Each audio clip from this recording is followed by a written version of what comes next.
I'm Scott Conant, and we're gonna make pasta matriciana, one of the classic Rome dishes. You're gonna take a trip to Rome, you're gonna save a lot of money by doing this at home for all your friends. They're gonna love it. Let's get it done, here we go. Before you start any of this process, get a pot of water on the fire and bring it to a boil. Okay, so the first thing we're gonna do with this matriciana is we are gonna identify the proper ingredients. There's such a simplicity to this dish. One of the great things about all things Roman is the quality of ingredients, particularly the cheeses and the beautiful guanciale. Guanciale are the jowls of a pig that are cured. It is one of the most sought after, most beautiful ingredients in all things Italian as far as I'm concerned. This is guanciale, this is what it looks like. You see that beautiful fat from the jowls. This is cured and aged. It smells the way I would assume heaven smells. It's just absolutely delicious. It's one of my favorite things ever.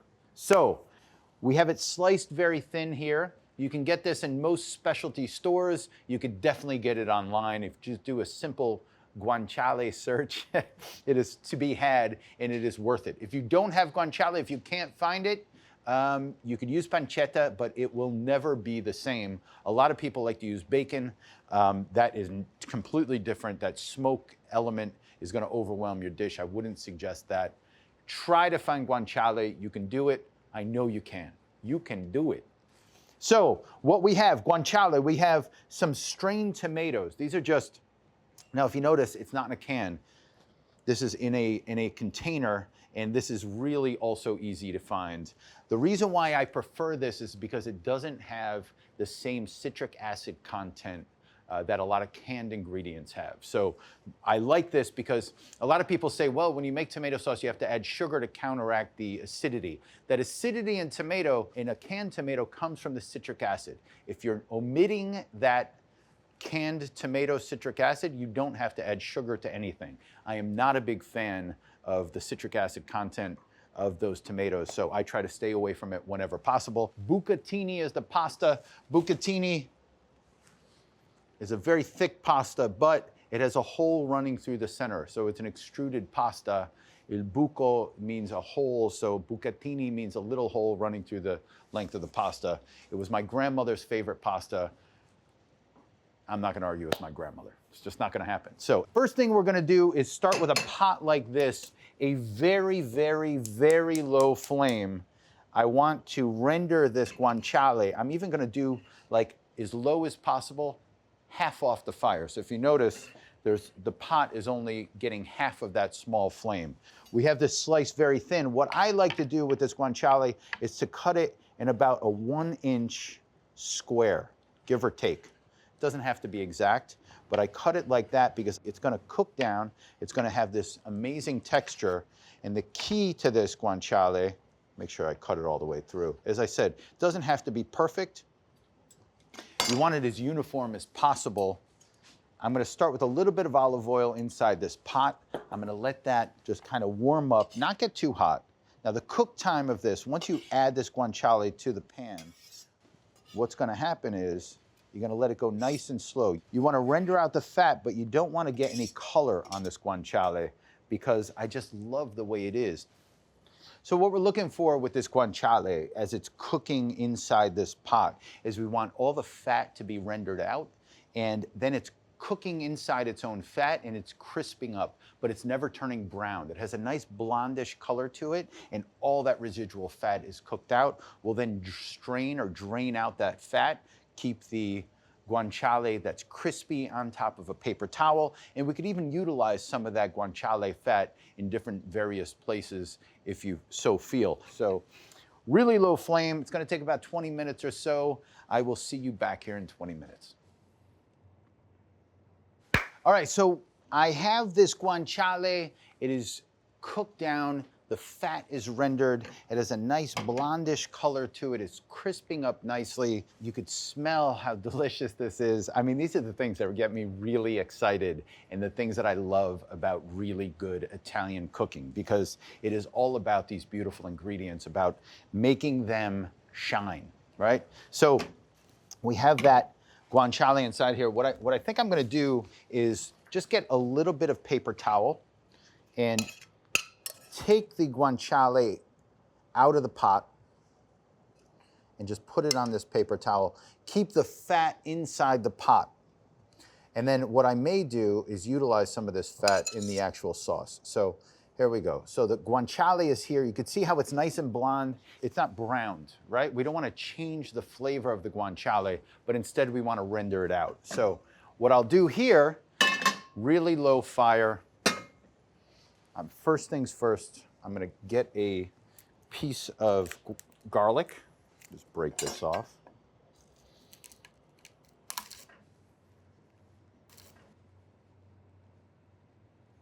So what I do, I got 1 clove of garlic here. I'm just going to crush it. And I'm going to add a little bit of this guanciale fat. I'm going to add a little bit of olive oil.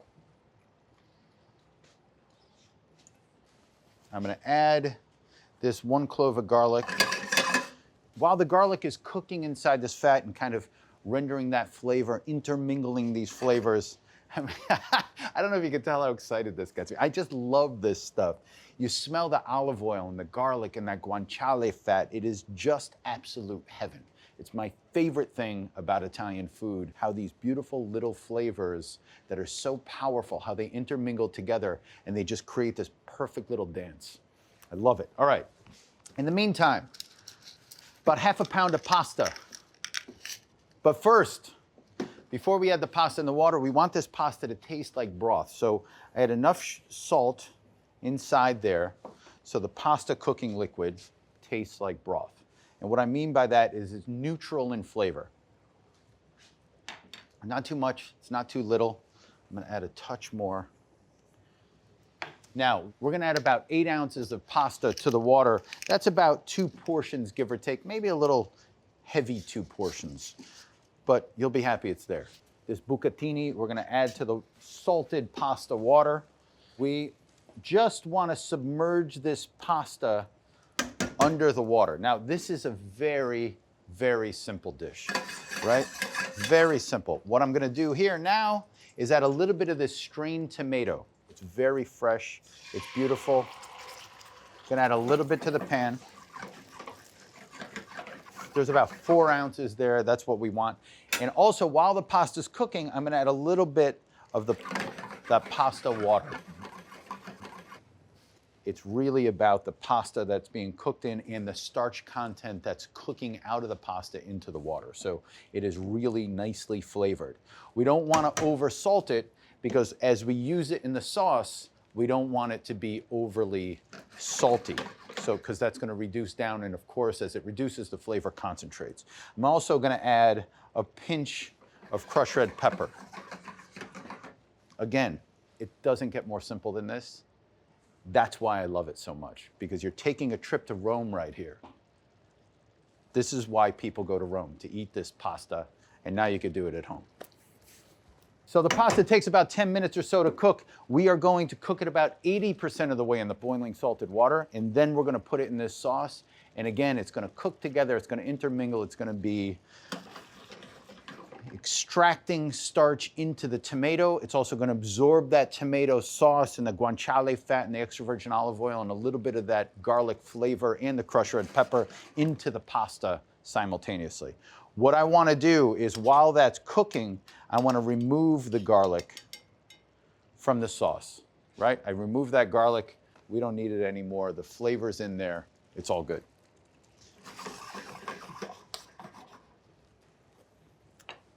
I'm gonna add a pinch of salt to this. All right, pasta is cooking, the bucatini. We're gonna add this momentarily. I can tell that this needs about 5 more minutes or so just by the way it's falling. So you can see that it's still, when it gets to this point, when it's almost done, it's gonna, well, it won't break. When it falls like this, you can tell that it needs a little bit more time, and you can tell by the color as well. So this is a pasta di Gragnano. Gragnano is a town outside of Naples which is known for its quality pasta. They actually have a pasta festival every year where they have in the streets these pasta drying outside. It's an absolute spectacular sight to see. So what we're going to do with this pasta is, it's almost done. I have a measuring cup here. I want to reserve some of this pasta cooking liquid. I'm going to pour that into the, I'm going to save that, reserve that on the side. And the rest of it, I'm going to put in a colander. Get a little bit of a facial simultaneously. Shut that flame off. Add this pasta directly to the tomato sauce. And I'm going to let this cook.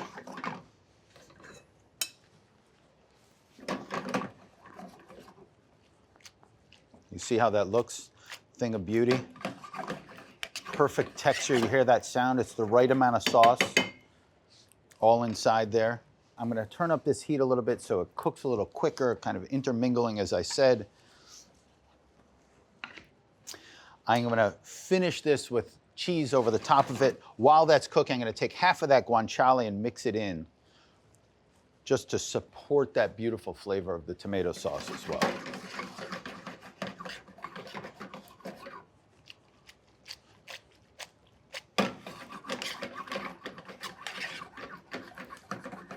So, while that's cooking, I'm going to add a little bit of that pasta water.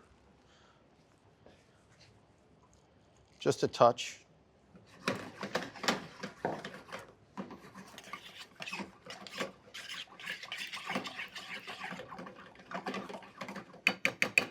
And again, as this is cooking, you can smell the tomato and the guanciale and the way it's kind of mixing together these, you know, when that perfect flavor profile where as one flavor ends, the other one begins. You know, just as that acidity and sweetness of the tomato finishes, you get that beautiful rounded depth of the guanciale. And we're going to finish it with a little bit of pecorino cheese momentarily.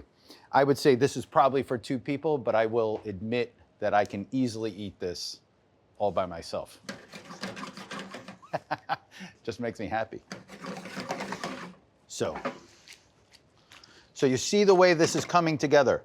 There's not too much sauce, right? It's just enough sauce to coat the pasta, maybe a little bit more. Perfect to grab that piece of bread and sop up what's on the plate. One of my favorite things to do. There we go. Let that go. So what I'm trying to do here is I just want these, I want to make sure that it's coming to a boil. Everything is intermingling. As I said, there's the reduction of the sauce. There's the sauce is also being absorbed into the pasta itself. And that's what we're looking for. What I'm going to do now is I'm going to shut the heat off. Once you start to add cheese, it should see no more fire, right? The cheese will change flavor completely if it's too hot. So I have pecorino cheese here. We're going to very liberally put it over the top of this pasta.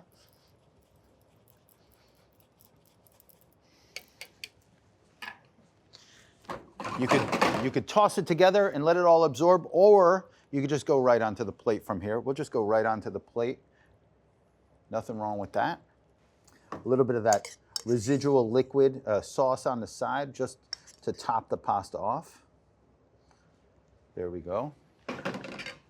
And then this beautiful guanciale on top of that. How do you feel? You feel like you need a little more cheese on that? Sure, let's do that. Good idea. Just a touch. And a pinch of olive oil on top of that. I can't even tell you how excited I am to taste this.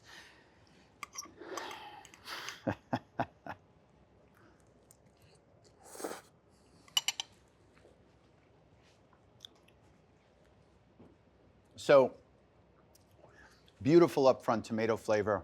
The last thing you add to the dish is the first flavor you get. So, cheese up front, nice flavor of the tomato, beautiful rounded fat content of the guanciale. It just doesn't get better than this. It makes me so happy. So thank you for making this with me. I hope you enjoy this as much as I do. I hope you're as happy as I am. And I really hope you enjoyed our trip to Rome together. Cheers.